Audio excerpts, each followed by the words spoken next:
Hey there people, how's it going? Welcome to a Black Ops 2 gameplay commentary. Today's game is a game on raid domination with the Peacekeeper. I like to call it the Peacekeeper because I think this gun is truly beast.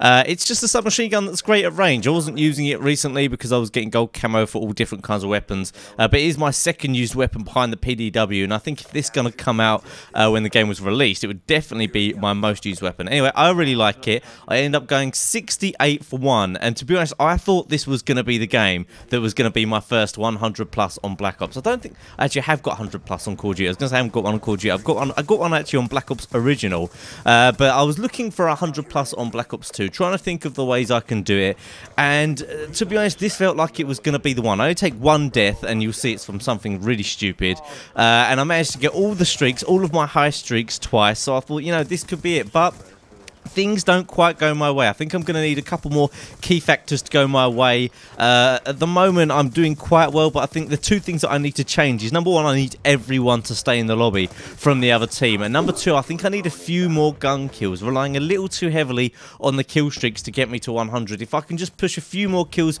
with the gun, then I think that will take me from, like, when I get these high score gameplays, I'm getting 60, 70, 80. I think that will take me from there to the 100. So I'm not quite there yet, but I will be trying to do that. And that might revolve around a kind of series that I'm going to be doing once my gold guns are done and Destination Diamond is done, because to be honest, Destination Diamond, I haven't uploaded many of those because I've actually got diamond with most of the guns that I kind of want to get. I've only got pistols, a couple of snipers and launchers to go, but I will see if I can get a few more of those out before I've got everything diamond.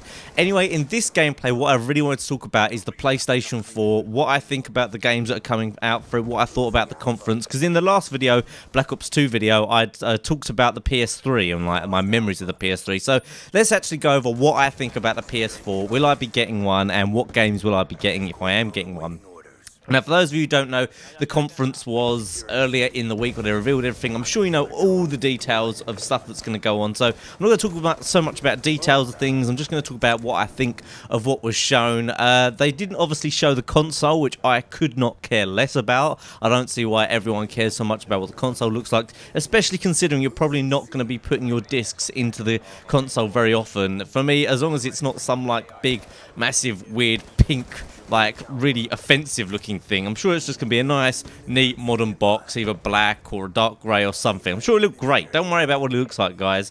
The hardware specs were pretty decent. The fact that they've got a ton more RAM in there is very good, and it's around the specs of a mid to high range PC at the moment, which is pretty decent considering that when they release games on console, they are so highly optimized for consoles. And remember, your games console doesn't have to do anything other than play games, maybe download games and like search the store and all that kind of thing, but it's 100% focus is on games. So, you know, your PC has other tasks to do and all that, so I think they'll be able to get some great graphics out of this stuff. Of course, it will never match top end, you know, high-end PC rigs, because you can build the most ridiculous PC rig if you've got the money.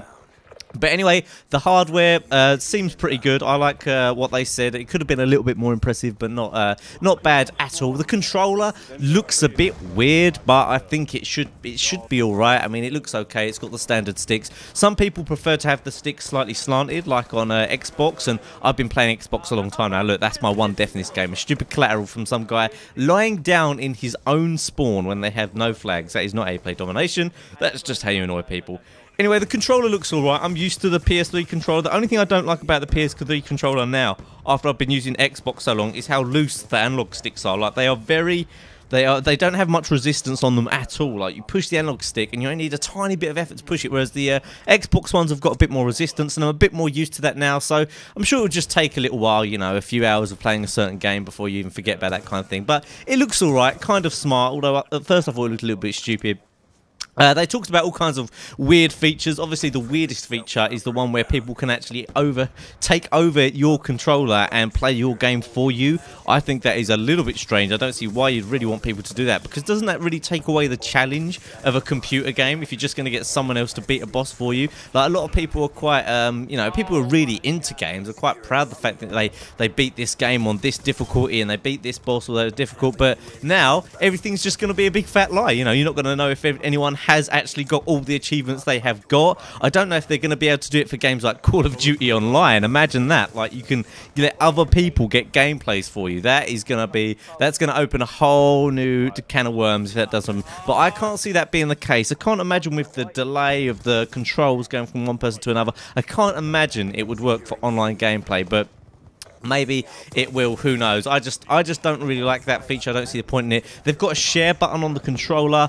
What do I think of that? I just think it's a waste of time, to be honest with you. Like, the YouTube and the internet is already massively saturated with people uploading gameplays and video game footage, and people who are actually serious about uploading video game footage and want to do it, they already have the means to do it. All it takes is a little bit of time and a little bit of effort, and because they're putting that time and effort into it, I think it makes for better quality content. I think with the ability for every freaking random 12-year-old to be able to like upload and live stream gameplay, should be flooded with loads of crap video and live stream. Not saying that everyone's going to use that feature is going to be boring and bad, but imagine, I mean, especially the first few weeks, just all this random as frick gameplay. I don't know if it's going to be uploaded to Ustream or just to your other PSN friends, but just to your PSN friends seems a bit pointless. And if you upload it to Ustream, you know, Ustream is just going to get absolutely flooded with loads of random gameplay of, especially because you know, you can imagine kids are going to be the ones who are going to be like, wow, look, I can live stream to everyone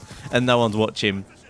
So those are some very weird features. They talked about these features to do with the computer is going to start to download things before you even say to download them. I hope that that's a setting you can turn off, because I want to allocate my hard drive space how I want it to be allocated. I don't like the idea of them downloading games for me. But they were really hammering on about this idea of you know, instant gaming. So any game you like the look of, you're going to be able to just press the button and start playing it, because it's going to download in packets now. Instead of having to download the whole thing and then you play it, you know, you can play it from the start practically, as long as you have a decent connection, I'm going to presume. And that makes sense, to be honest. I mean, you're downloading a game, it's taking forever, and you're 70% downloaded. Why not let you play the first few levels, which it probably has downloaded already? So that makes sense, and that's decent. The only thing that I worry about with all of this, you know, cloud gaming and buying directly from the store, is I worry about prices. I worry about the price of gaming, because if the only place to get games is going to be the PlayStation Network, or if that's going to be the main place to get them, I worry a little bit because obviously they can push up the price. There's no competitors for selling games if only the PlayStation Network is selling the games. Now, I do imagine that they will have the games in the shop still, although you never know. They might actually stop that. There are some games that are download only, and that's the only thing that worries me about PlayStation Network and Xbox as well, going download only, that they can just push the prices up and there's nothing you can do about it. And that will be a real issue, I think. I just don't like that at all. So anyway, in this video, I've actually talked all about the actual PlayStation itself and the features they talked about, and not about the games. I would actually like to talk about the games itself, because they look interesting and I've got my opinions on those. And I hope you enjoyed that gameplay. 68 for 1, probably one of my best gameplays that I've got. I will hopefully be getting some more good gameplays now that I'm going for big scores, because I've got most of the guns diamond and gold now. So thanks for watching the video. Don't forget to leave a cheeky like rating. Your support is muchly appreciated, and I'll see you guys next time.